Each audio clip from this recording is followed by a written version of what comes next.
Hashtag love takes time to heal when you're hurting so much. Hey, Tobodashi. Didn't my Lord deliver Daniel?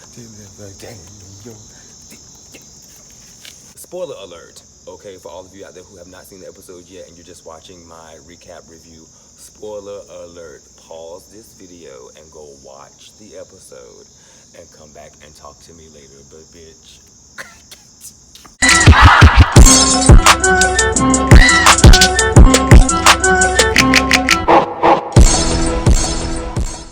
What's going on, family? It is another edition of Alter Realm, and tonight we are discussing Pose Season 2, Episode 8, Revelations. We have a lot of bags to unpack tonight, bitch. I'm talking Fendi, Gucci, Prada, Birkin bag, bitch. We got a lot of bags to unpack tonight, so let's just go ahead and get into it. I am not even going to say this is going to be a short and sweet review, bitch. Did you all see the episode?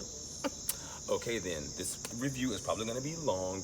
I'll probably break it up into different parts, but I would definitely appreciate your engagement and your comments as we dive into episode 8. So you guys, we start the episode off at Praytell's house, and guess who's there? Ricky, talking to him about his most recent diagnosis. Praytell is kind of already going through this lifestyle, and so with Ricky being so fresh, Praytell is definitely a beacon of light in this whole situation. And I love how Praytell sort of took him under his wing to express his concern, number one, and then try to help him, nutritionally and mentally, because it does affect your whole being once you come down with a crazy diagnosis that you're not expecting. And it does not have to be HIV. It could be cancer. It could be Alzheimer's. It could be dementia, but it still affects you. And so I just love the way that Praytell kind of like is there to help Ricky. He's telling him about herbs, vitamins. He's telling him about different minerals and everything, telling him that he needs to work on his wellness. He needs to work on his mind, body, and soul instead of being worried about being damaged goods. You could tell that Ricky is clearly still geared toward having sex. He's still geared toward looking sexy and trying to bag guys and just, doing wild and crazy shit. Kind of like we knew he did in season 1. We just didn't want to believe it. Ricky is a whore. Ricky's a whore. So the guys are eating, the guys are watching TV, Ricky is still persistent on all of his flirting back and forth with Praytell, but you can kind of tell that Praytell is paying it no mind. And here go Ricky telling him, that's why I like you, because you're so sophisticated. And I'm just like, dude, you just got diagnosed last week, so to speak, and you just broke up with Damon the week before, and I thought you guys were still trying to figure out things within your life, and here you are all over Praytell's nuts. You're just all over Praytell's nuts. I really didn't get it, but I had a feeling that this was going to happen. This is why I posed my questions to you guys.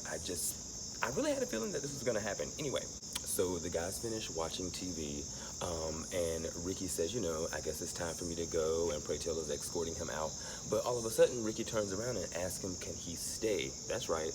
Ricky asked Praytell if he could spend the night over his house, trying to come up with some assumption about Electra and when she invites her other boyfriends over, things get crazy. But I really didn't buy that, because if Electra wants to do anything crazy, she got the sex dungeon, okay? Electra has the red light district. But anyway, Praytell agrees, being that, they're in the ballroom scene together. Praytell frequently sees Ricky. He knows Ricky. So I do get why Praytell let him stay. And plus, with his most recent diagnosis, Ricky may need that comfort. But what happens next, bitch, I was totally not expecting. Let me look at my notes really quick. Babyface, hashtag whip appeal. Oh, God, bitch, please.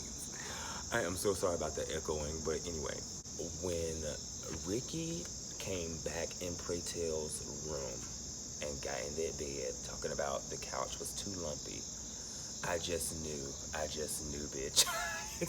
I could not. Ricky climbs in the bed with Praytell, and Praytell's just like, what are you doing? No, like, what are you doing? What are we doing here? Let's be clear. And I love Praytell for that. He's just like, okay, let's be clear. What are you doing? So Ricky sort of confesses to this whole thing, saying that I think I have a thing for you. And bitch, they start making out. Well, no, that's kindergarten. Bitch, they had full-blown sex. I was kind of taken back by the fact that they didn't really hint to and or show any protection or any condoms or any safe sex posters or slogans or anything like that, but I didn't see it. I don't know how a lot of viewers took that segment, so to speak, seeing that they, you know, messed around. Mind you, I know both of them share the same status, but bitch, everybody necessarily ain't the same. So, I don't know. Leave your thoughts about that in the comment section below. What? Bitch, these two dudes are having sex right now, bitch. Damon is going to kill Ricky, bitch. That's the first thing that came in my mind. I was like, okay, even though these guys aren't in a relationship, I thought they were still gonna be cordial with each other, bitch. You know what I'm saying? Pray tell. Bitch, you are the commentator at all the balls, bitch. Okay, you are the #1 narrator. You are the commentator, bitch. You know everybody in the House of Evangelista. You know everybody in the House of Wintour. Bitch, you know the ballroom community. And here you go, sleeping with Ricky. Say la vie, bitch. So in this next scene, you guys, we have Poppy and Angel back at the Evangelista household talking on the bed, and Angel is showing Poppy pictures of her campaign spread in the magazine, and it looked really, really dope. Angel is officially a BB girl now, bitch, and she's rocking it. Poppy really surprised me in this segment because I thought he kind of was gonna stay at the photo shoot, but like he said, you know, he left. They may have made him leave the photo shoot, and he was asking Angel, was the photographer, you know, being sneaky? Did he try to take any nasty photos of her, any racy pictures of her? Was he being respectful? And she was catching him up on everything. And pretty much Angel was just saying that he was being really, really forceful with her in front of everybody, but nobody said anything and nobody did anything. And Angel, you know, wanting to secure her bag, wanting to secure her job, she kept on kind of like going with the flow. She didn't say anything because she thought she was maybe gonna start something else. And so I think this is probably going to lead to some other things down the road here. And to Angel and Poppy is on the bed doing goo goo gaga eyes. I love you. You're my man in shining armor. This was the real gagger though, when she came out and told Poppy that she loved him. And Poppy, of course, saying that he loved her too. And I'm thinking to myself, bitch, what type of love is this? This is going to turn into one of those crackhead loves where you're on the street, don't got no house, car, rent, or anything, and you're just worried about the pipe. No, let me stop. Let me stop. I'm hoping it does not turn into anything like that. Poppy takes Angel to one of his friend's house, one of his boys' houses that has an apartment, and it's going for rent for only about $400 and something. And Poppy puts the notion in Angel's head that no, you need something bigger, you need something better, and you need something closer to where you're going to be working at. And Angel's thinking along the lines of taking the whole house of Evangelista with her, but it's not going to be like that. It's going to be for her. Even Poppy is telling her that he will stay back at the Evangelista household so that she can stay here and do whatever she got to do. And so this part I thought was really cool because both characters started taking a trip down memory lane. So it kind of puts Angel in the thinking space of, you know what, hey, it won't be the same situation. I'm making money now, I'm in control, you know, I'm doing things, and I can actually have my own apartment. So they're looking through the apartment and they look out of the window, and Angel spots the pier, the docks. And they kind of have this moment where it's just like, Angel's like, I used to trick right over there, I used to trick down there. And Poppy's like, well, that's why I used to hustle, that's why I used to sell drugs. And it's kind of like they have grown, so to speak, from where they used to be. Now they're looking down on where they used to be in their new G-class apartment in the sky, bitch, because they moving on up. This next scene in this show had me weak on the floor in tears, bitch. Did you see Pray Tell, bitch, with that yellow hair? My God, bitch, no. The funniest part was when Pray Tell had that cane and he was walking down the street, bitch, and he was dancing, bitch, and he got in front of the glass at the diner and he started beating on the glass like this. He started voguing, bitch. I was done. In this next scene, Pray Tell is on his way to a meeting with the council, with the ballroom scene council, bitch, at the diner. And the girls are discussing, you know, Candy's death, using all the dues to pay for Candy's funeral, talking about how the ballroom scene is loving Candy's sweet refrain. And they're talking about how all of the butch queens are wanting to vogue up in drags now, bitch. And we're about to get introduced to drags performance. Praytell and the rest of the ballroom council are talking, just shooting the ones and twos, shooting the shits. And Jack actually mentions that, you know, Praytell is glowing, you know, what's going on with you, girl? You're smiling from ear to ear. So Praytell goes ahead and spills the tea to the girls and tells everybody at the table that he has taken a love.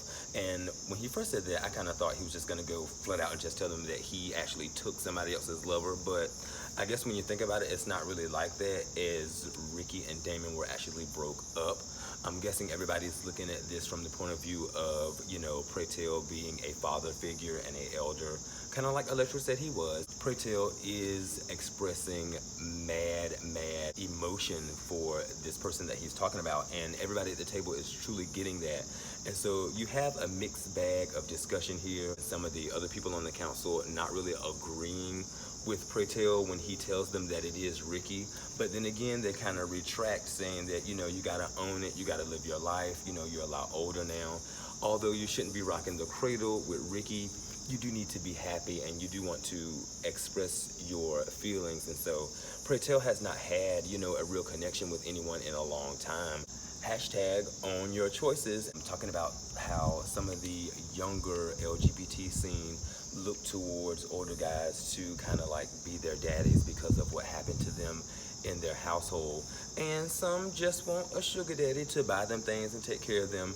And some actually look for that father figure energy, so to speak. And so I thought this was an awesome thing that the guys were talking about at the diner. Jack definitely ate his segment tonight on Pose, bitch. We love it, bitch. It's no shade. But the guys were also talking about status. The guys were also talking about Damon, and did Damon know?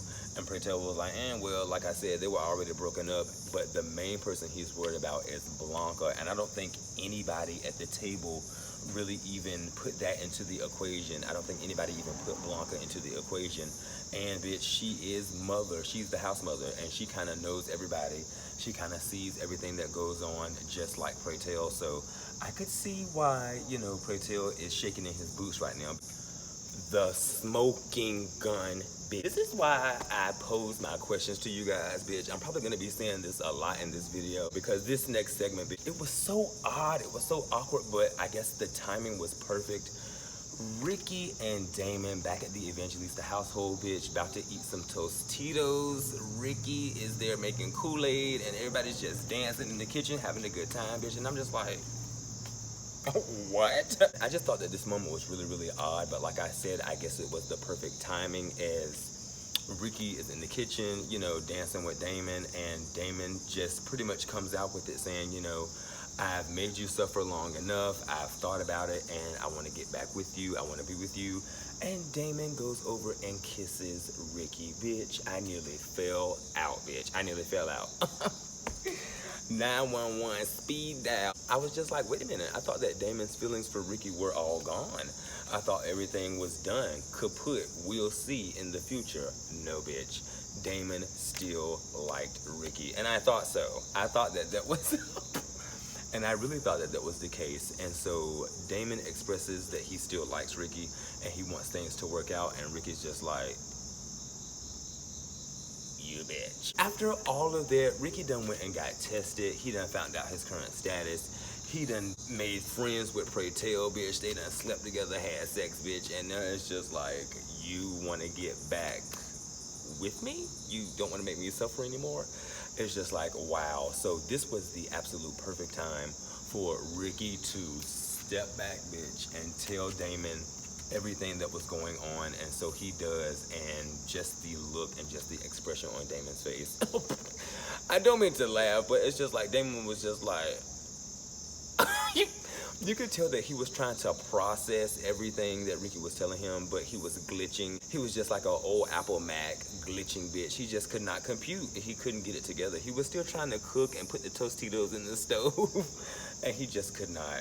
He just couldn't fathom this whole thing. Ricky further goes on to tell him that, you know, he is HIV positive. He tested for HIV, and that Praytell has been helping him learn more about the whole function, learn more about the whole system. And Damon's just like, what? He's been helping you with what? He's been teaching you what? And there's this awkward long pause. And I think during this pause, Damon is realizing that, okay, these bitches just ain't helping each other take medication. They're actually having sex, or maybe fucking around, or maybe wanting to get in a relationship. So this is kind of where you see Damon just cracks. He just cracks and loses it. Throwing shit all over the kitchen. He gonna have to clean up later because you know Blanca ain't cleaning it up. It's just like you got Ricky in the background crying, saying, please just promise me you'll go get tested. And Damon's just like, bitch, I ain't promising you shit. It was so bad. Everything just came at you. Everything just came at you left and right, bitch. I really could not keep up this episode. It was just so much. Did my Lord deliver Daniel, deliver Daniel, deliver Daniel. Bitch, we was at the graduation. Bitch, you know, when I first saw this segment, I just thought we was at a regular dance recital. But we were at Damon's graduation, and he did really, really good. I think I'd heard this song before when I was in kindergarten, bitch. But since then, I hadn't heard it in a really, really long time. And when this song first started playing, I got fucking chills. This was a really, really powerful song. I don't really know the name. I'm guessing it was Didn't My Lord Deliver Daniel, but I'm not too for sure. I'm not too for sure. I'm going to try to find the title to the song and insert it in the video. Damon's graduation performance, bitch, it was off the chain. You had everybody there. You had Poppy, Angel, Electra. We had praytell's ass there, and we even had Lulu in the group. So it was really, really good to see this segment. It was dope. After they finished with the recital, everybody went outside for hugs. And you had a special moment between Blanca and Mrs. Helena, Damon's teacher. And this was just a real special moment between the ladies. Mrs. Helena St. Rogers was telling Blanca how proud she was of Damon, but most importantly, how she was proud of Blanca for being a mother, nurturing Damon, you know, making opportunities for him, being forceful, but going about it the right ways. Blanca definitely deserved her props for what she did with all of her children from season 1 all the way up until now. So shouts out, Miss Helena St. Rogers. This was really, really dope. So you guys, we are back at the Evangelista household for Damon's graduation party, bitch. When the camera panned out, I just thought it was gonna be more people there, but it was just the immediate family. And so now I know why just the immediate family was there, because bitch, there was so much tea spilled in this one segment, bitch. I nearly lost my mind. I honestly think my brain is still in the house, bitch, while I'm out here trying to shoot this video. My brain is still in front of the TV in the house. And so I'm hoping I don't leave nothing out of this segment because it went by so fast, bitch. Here we go.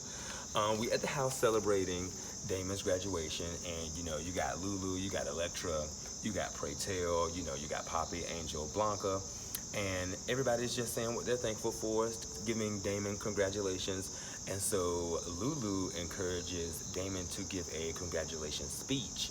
And bitch, this is when the shit kind of hits the fan, because there are so many arguments here where we have Damon standing up, you know, saying how much he appreciates everyone, and then out of nowhere, bitch, out of nowhere, you have Angel start cracking jokes on Damon. He's clapping back on the girls. Damon is shooting the girls and hitting the girls with the 1s and 2s. So it turns into this thing where, you know, they're friendly, joking around. Damon saying that he's gonna clean all the negativity out of his life, bitch, and if Angel keep on, she gonna be next too. And Angel hits him with a jab about, you know, how long does it take to become a professional dancer or something to that effect. And the jabs start turning into low blows, and the low blows start turning into full-blown arguments. And so you got Lulu just like sipping tea, bitch, getting all of everything that's going on around her. And it is just absolutely crazy because you have Damon arguing with Angel, Poppy stepping in, you got Blanca telling both of them to chill out, and then you have praytell jumping in, telling Damon that he needs to respect his elders and he needs to know his place, and that Blanca has just been trying to do everything for him. And you have Damon clapping back, telling Blanca about Angel and Poppy smoking crack, talking about how they got crackhead sweats at the table. Damon is in this whole mindset of nobody wanting to believe him when he's actually telling the truth, and everybody is seeing Angel as this golden girl who can do nothing wrong. And it's just like, no, Angel's not doing crack. Angel's not no crackhead. But she surely was giving the crackhead sweats at that kitchen table, bitch. Her and Poppy, bitch. I'm still not understanding why Poppy has just not put an end to all of this, but I don't know. Maybe he want to travel down this road. I don't know. There is so much more to this segment, you guys, as Damon once again claps back on Praytell, telling Praytell that, bitch, you're not about to sit in here and run your mouth, and you're doing what you're doing behind everybody's back. So Damon goes and spills the beans on Praytell, telling it in front of everybody, and you can just see everybody gag, and Blanca is shaken up by this the most because, you know, her and Praytell have a really, really close bond, and you can definitely see the hurt, and you can definitely see the confusion on Blanca's face, especially in front of Lulu, in front of Electra, in front of Angel, in front of Poppy, them not knowing any of this either, and now just everything, all the beans, all the tea, bitch, have just been spilled across the table, bitch, all the Slim Fast. All eyes are on Praytell now because everybody knows that, one, Praytell status, 2, Ricky status, 3, that they have been engaging together, and now it's just like, okay, bitch, nobody is seeing it for Praytell because, one, he is a elder in the ballroom community, and they're supposed to set the standard, and they're supposed to be an example and not necessarily go around sleeping with the house kids. And this was something that I posed in a couple of my videos back, asking you guys, do you think it's okay for house fathers, house mothers to sleep with the children? And also, do you think if the children are in the same house, should they be in a relationship and sleeping together, sort of like Poppy and Angel Evangelista? I don't know. But I love the way that Praytell just stands up for himself, and he owns it in this scene, saying that, you know, Ricky's grown, bitch, I'm grown, I'm gonna do what I wanna do. It's been a very, very long time since I felt love, since I felt affection like this, and Blanca, you should know that. You've been around me, we both share the same statuses, bitch. And you could tell that Praytell was just not here for it, but he couldn't believe that it was happening in this way, but it definitely was happening. And you even also had Electra step in this scene, telling Praytell that he was wrong for doing what he's doing, telling him that he was laying down while he was supposed to be standing up. I'm just like, bitch. It's just mixed emotions. This is a real sticky situation because you cannot deny Praytell of his feelings, you know what I'm saying, and what he really wants to go for. And although in the same aspect, there were certain ways that you needed to go about this situation. For me, there would have been certain ways to go about this situation. And so now it's just a shitstorm. Everybody's mad at each other. Don't nobody know who to trust. You got Blanca not knowing what to believe about Angel. You got Damon mad as fuck about Angel smoking crack, you know what I'm saying, and lying on him about it. And then you also have Damon hurt by Ricky, and then too hurt by Praytell as well. And then you got Blanca not even trying to believe him. And then you got Lulu over there just like, it's about damn time. In this next clip, we finally get to a ball. Oh my God. After everybody done cussed each other out, bitch. After everybody done just said their final words to everybody, bitch. We are finally at a ball.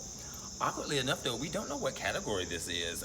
Was it thug realness? Or was it street realness, streetwear, urban wear realness? Or pretty boy realness, schoolboy realness? It couldn't have been swimwear. It couldn't have been body. I have no idea. But anyway, bitch. Poppy Evangelista takes home the trophy, bitch. Next up after that, we had a Femme Queen Vogue, bitch. You had Naomi out there destroying the girls. But the interesting thing here was how the House of Evangelista was actually having a house meeting at the ball. You had Blanca in the back at the bar. Angel came up. Of course, Poppy came up. And so they were talking for a while, and Damon comes up behind them like, okay, well, I didn't know we was having a house meeting.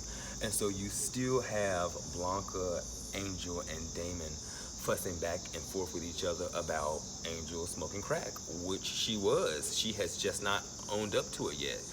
Damon is actually telling the truth, but why nobody is believing him right now? Not too for sure. Could it been because he lied about him and Ricky sleeping together, and Blanca's just not believing it? Or is it because, you know, Angel truly is the angel, bitch? She's truly the golden girl that cannot lie. So after the House of Evangelista have their little powwow in the back at the ball, at the bar, you hear Praytell call over the mic, Butch Queen, Vogue, Film, and Damon's just like, bitch, y'all are tired, bitch. I gotta go get ready for my category, bitch. And Damon storms through, bitch. And Damon storms through, bitch. It was hot. This was a hot battle, bitch. You had Shadow come through. You had Kevin Prodigy on the floor, bitch. It was great to see Kevin Prodigy in this scene of Pose, bitch. I lost my mind, bitch. He was the little guy that they judged first when they were going against each other in the Vogue competition. And so you had Damon actually win this competition. And for me, you know, being a Voguer, I know that this felt so good for Damon actually, you know, winning the competition, putting his energy into that after going through everything that he'd been through with Praytell, with Ricky, with Blanca, with Angel. So I know that this felt really, really good for him. And truth be told, bitch, Damon, he slayed it. I mean, you know, it really won't no Willie Ninja or nothing like that, but, you know, he ate it. He did a really good job. I cannot hate on him. But the hottest thing about this was there was another scout there. I'm just wondering, were there really all these scouts back at the balls in the early 80s, early 90s, you know, scouting for the girls and giving the girls all these opportunities and all these things? I don't know. There was another scout yet again at the ball watching Damon as he performed, and this scout actually approached Damon as he was getting ready, packing his things, you know what I'm saying, showcasing his trophy and everything. And she asked him, did he know about a musician named Michael McLaren, if I'm thinking that's pronounced correctly. So after that scene, you guys, when the talent scout actually encounters Damon, we have a scene with Praytell and Blanca meeting outside and discussing actually what's been going on, and you get this kind of tug of war between what you think is good and what you think is right versus what's bad and what's wrong. And it's actually a really sticky situation because you got Blanca saying that, you know, you were wrong for this. I'm not trying to come down on you, but why didn't you just tell me? You know, this Ricky, he's young. You should have been more protective. You should have done this. You should have done that. And you got Praytell saying that Ricky is a grown-ass man. I'm sorry, I didn't mean to hurt you, but it happened like it happened, and we're both grown in this situation. And so we get into the discussion of, you know, it being harder for one lifestyle versus the other, as if you can like compare the two. I really don't want to ruffle any feathers or say anything that's gonna make anybody angry or anything, but how many of you agree with what Blanca said when she said it was, you know, 10 times as harder for her to be a woman and have HIV because of straight men not wanting to be anywhere near her? I don't know. Let me know your comments and thoughts about that. If I worded that correctly, if you go back and watch the episode, and or if I go back and watch the episode, if I said that wrong, I'll come back and correct that. But let me know what you guys think about that, because Praytell is expressing that it's been a very, very long time since he's encountered anybody, since he's experienced kindness, since he's had actual, you know, sex with somebody, and since he's felt good. He's not had these things in a long time. He hasn't had time to connect with anybody because he's always at the balls, and telling Blanca that he came on to him. I did not seduce Ricky. Okay, I did not tell Ricky to get in my bed. Ricky came on to me.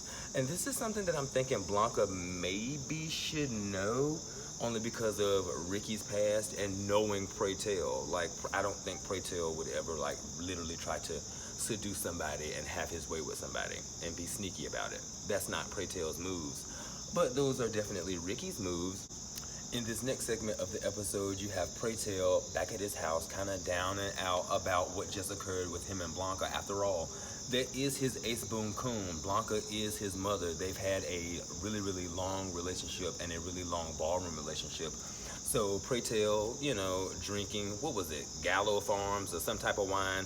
He was drinking, and Ricky was there, and Ricky actually is trying to help him get himself together. Praytell is telling Ricky, you know, I've lost my best friend, I've lost my mother.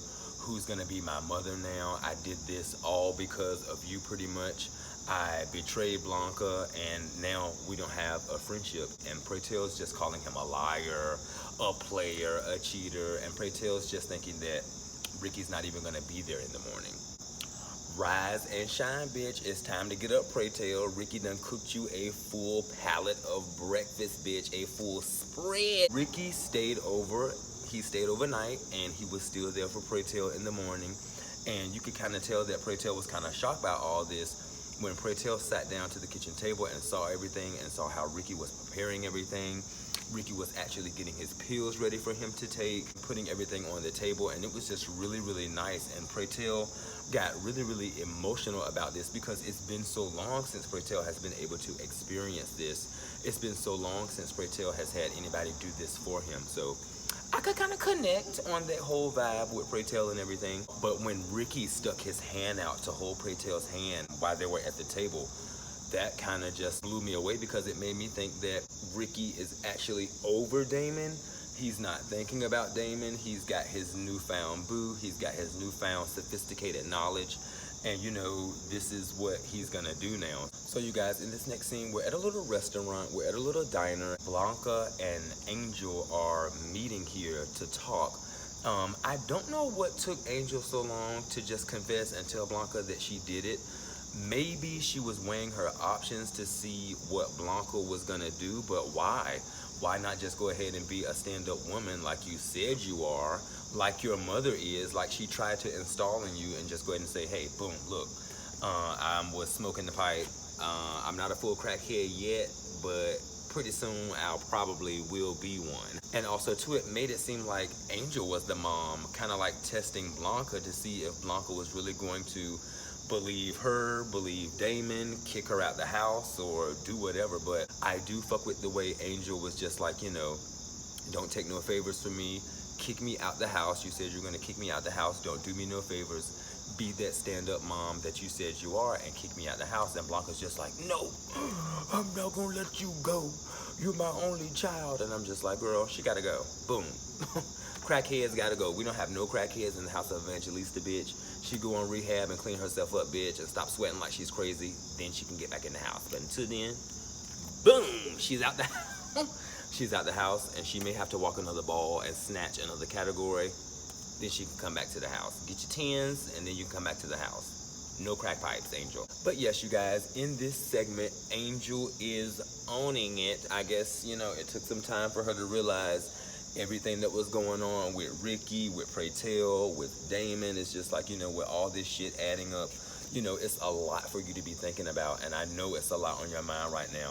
And, you know, kudos to Angel for actually putting her big girl panties on and owning up to it. Like I said, I don't know what took so long, but here we are at this point. And also, too, you guys, do you think Angel pretty much is just moving out now, not because she can necessarily afford to, but because Poppy actually showed her that place earlier on in the episode?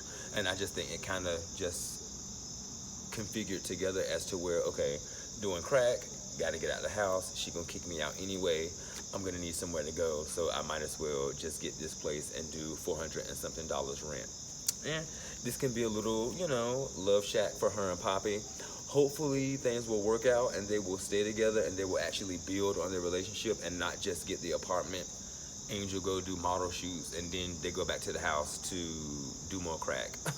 I'm really hoping that is not how this plays out, but bitch, we shall see. As Blanca got back to the house of Evangelista, she walks into Damon's bedroom, and we see Damon packing, bitch, and Damon is packing, bitch. I thought he was getting ready to run away like he did in season 1, but no, bitch. Damon is about to be deep in the vogue over in Europe as he tells Blanca that, hey, you know, I got scouted again, and bitch, I'm going on tour. I'm gonna be voguing over in Europe, bitch, and I'm about to go. We leave in a week. And so you could see the hurt on Blanca's face because Blanca is actually trying to explain to him why exactly she didn't believe him right offhand. And honestly, if I was in Damon's situation, I would probably leave too, just to break away from everything, just to go and get a new lease on life. You're going all the way to Europe, bitch. You're gonna be dancing, you're gonna be voguing in videos. So I would just kind of leave all that behind too. But things do come around. Him and Blanca actually sit on the bed and have a small powwow. They still have love for each other. You know, Blanca is always going to be there for Damon, always congratulating him. Why she didn't believe him right off the bat, I really don't know. But Damon don't have time to stick around to find out, bitch, because he's gone. So you guys, in this next scene, we have Blanca actually in the red light district at the sex dungeon, bitch, okay? With Electra, talking to her about just the kids, the house, everything that's been going on. And we have Electra trying to offer a little bit of motherly advice back to Blanca, telling Blanca, you know, after you've been there for your kids, after you nurture your kids, after you supply for your kids, they actually are supposed to leave the nest and in turn, you know, kind of do the same thing for you. And Blanca's just like, all I've given them, all I've done for them, now they want to leave. And it's just like Blanca's really not understanding this whole nurturing energy and the fact that, you know, once you give to your kids, once you supply them with, you know, the knowledge and the survival skills that they need, that they are actually supposed to go out and leave the nest. So Blanca is really, really hurt right now. And you got Electra telling her that, you know, you can always form new house kids. You can always go on different journeys. And I'm just like, bitch, we don't want no new house kids. We cut to like these small type of cameos where we have everybody, you know, saying not their final goodbyes, but I guess just goodbye for now. You know, as we're ending the episode of Revelations, we have Damon leaving. He's hugging everybody. He's already packed. He's getting ready to leave. Poppy and you have Angel packing for their new apartment. You got, of course, Ricky and Praytell back at Praytell's house eating breakfast. They ain't worried about nobody. I mean, you got Electra now. She's doing her own thing at the sex dungeon. They really ain't talked about Lulu. Hello. And what Lulu has been doing with Electra, but maybe we'll get to that in a few more episodes down the line. And so, yeah, it's just like Blanca is kind of left out back. And as we actually end this episode, you have Blanca at the table with a glass of wine and her food, and she's just like toe down and crying, and it's just like, bitch. Hashtag love takes time to heal when you're hurting so much. Hey, Toborashita. And so it's just like we end the episode with Blanca at the table crying, lonely, sad. Oh my God, you guys. Thank you guys so much for tuning in, checking out this video. Definitely give this video a thumbs up, and after you do that, please subscribe to the channel. And once you subscribe to the channel, you might as well hit that bell iconic. The bell icon will notify you on when I upload more videos such as this. Season 2, Episode 8, Revelations. Hope you enjoyed. Peace.